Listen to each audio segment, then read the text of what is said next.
Le légendaire clash entre Shanks et Barbe Blanche, le clash entre Big Mom et Kaido, à chaque fois, ils ont ouvert le ciel. Et maintenant, on ne peut plus dire que Luffy n'est pas au niveau d'un Yonko, ou en tout cas presque, vu qu'il est littéralement le 5e Yonko qui s'est clashé et a lui aussi ouvert le ciel. Ah, franchement, c'est super classe. Mesdames et messieurs, ici Chach et on se retrouve aujourd'hui pour la review du chapitre 1026 de One Piece qui commence avec l'ouverture déjà d'une page avec Nami qui est avec Léo en train de coudre des vêtements pour un lion. Tu vois, ok, très bien. Sauf que un lion en t-shirt avec un lion, est-ce que ça c'est un indice d'Oda pour nous dire que Luffy va avoir son prochain gear avec basé sur le thème du lion. En plus, ça y est, il maîtrise le haki des rois, tu connais, Luffy. Ça semble assez logique avec sa récente maîtrise du haki des rois. Enfin bref, de toute façon, le chapitre, en tout cas, c'est un chapitre qui montre de la grandeur déjà. C'est ça qu'on aime dans One Piece. C'est pour ça que quand le ciel s'est coupé en deux, on était tous fous.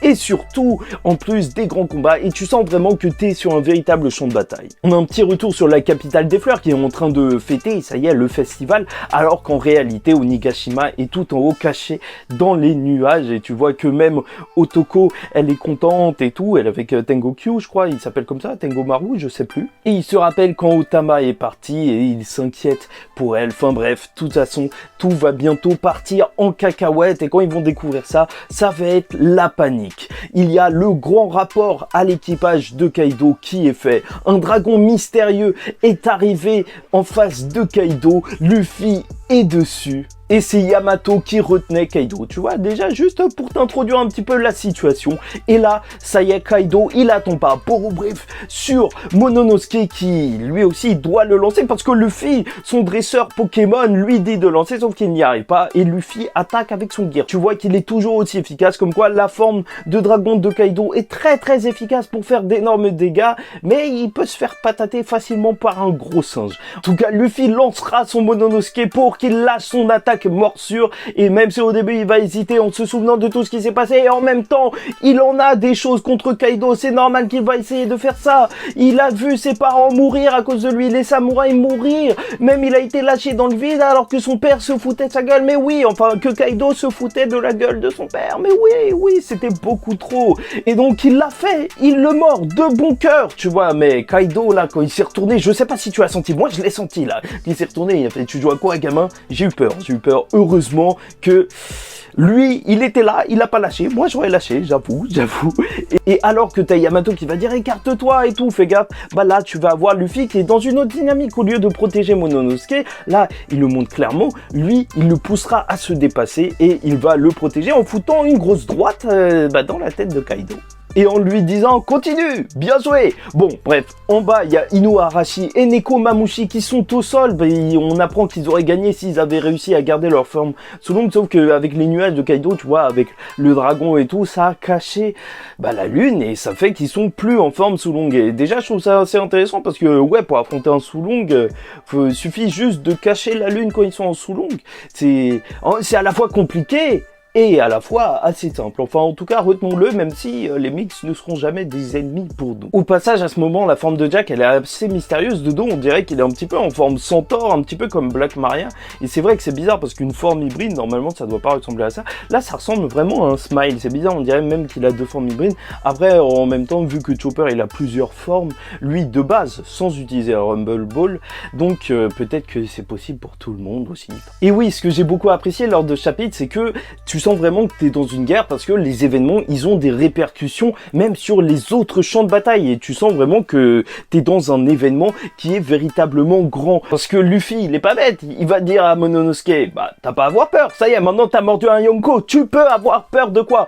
Et c'est vrai, il a mordu peut-être la bête la plus forte du monde. Et c'est normal, il ne peut avoir peur de rien et Luffy va l'envoyer porter Onigashima. Et franchement, ça c'était le truc, j'arrêtais pas de vous en parler, que je voulais voir. Bien sûr, quel plaisir de voir Mononosuke dans ce rôle totalement logique pour lui, juste parfait, parce que maintenant il a le courage grâce à Luffy et cette mission elle est de la plus haute importance. Il va montrer à Wano, en protégeant la capitale, qu'il est l'héritier d'Oden, qu'il mérite de diriger ce pays alors qu'il est en train de le protéger. Et ça, ça, c'est juste magnifique. Et tu connais, il va y avoir de l'émotion. Il va devoir porter l'île comme ça, en se remémorant tout. Tu connais, en plus, avec les encouragements sûrement d'Iori. Espérons que sa sœur l'encourage quand même un petit peu. Non, mais dans tous les cas, je suis très très fier. Et même, tout le monde est assez fier. Et ça fait plaisir à voir, de voir Sanji et Zoro se dire, mais non, c'est pas Bonosuke qui a fait ça. T'as vraiment l'impression que c'est le petit là qui a fait un truc de fou. Et ça fait vraiment plaisir, tout le monde est choqué même. Et surtout, ce que ça fait, c'est que ça augmente le moral de l'Alliance à son maximum. Si un gamin de 8 ans ou de je sais pas quel âge a mordu un Yonko, alors vous pouvez vous battre quand même. Le rôle de Luffy sera d'affronter Kaido. Espérons que Yamato l'aide quand même, parce que même s'il fait ce truc super classe où le ciel se coupe en deux, bah quand même, je sais pas, parce que si il est déjà plus fort qu'un Yonko comme ça, bah en vrai, au-dessus, bah il y a rien, tu vois. C'est pour ça que j'espère qu'il aura quand même besoin d'un petit peu d'aide. Et de toute façon, je vous rappelle qu'il y a eu beaucoup de combats avant. Zoro, il a découpé Kaido aussi. Donc, ce ne sera jamais...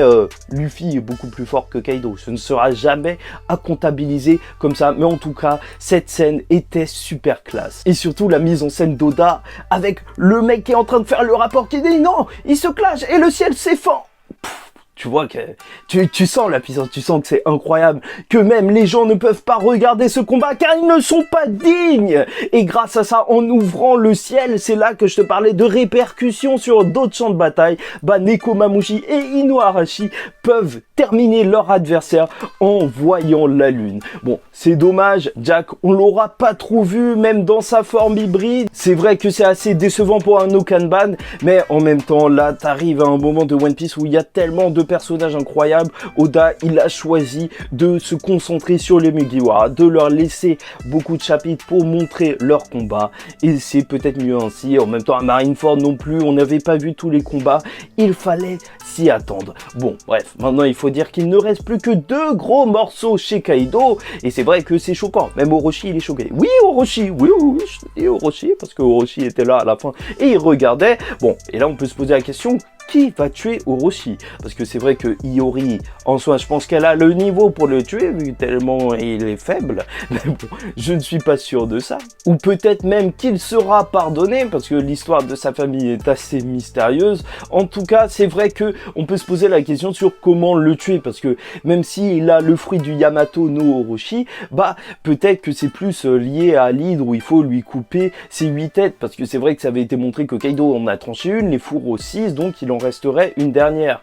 Donc peut-être, pourquoi pas, sauf si Oda il part vraiment sur le modèle japonais. Parce qu'en tout cas, s'il part sur le modèle de l'hydre, bah il faudra le découper. Tu connais, Hercule, il a cautérisé les plaies avec du feu pour que les têtes ne repoussent pas. Et Kinemon serait parfait pour ce rôle parce que tu connais le feu, le renard de feu. Il pourrait peut-être faire ça, ou en même temps t'as Denjiro qui il lui manque un vrai gros combat, ou même Kawamatsu qui s'est occupé d'Iori. Ça pourrait marcher. En vrai, il y a plein de candidats pour tuer Orochi. Ça, c'est pas ce qui nous manque. Mais voilà, très mystérieux. Son pouvoir, en tout cas, il réside essentiellement dans son fruit du démon. Et c'est vrai que c'est dommage que c'était pas quelqu'un avec du charisme qui a eu ce fruit. Il est détestable, ce mec. Bref, voilà tout pour moi. J'espère que vous avez apprécié cette vidéo. J'ai très hâte déjà pour le prochain chapitre de One Piece. C'est vrai que c'était juste incroyable de voir Luffy comme ça. Franchement... ça fait tellement plaisir de voir le 5e Yonko comme ça, mais c'est beau, c'est vraiment trop beau.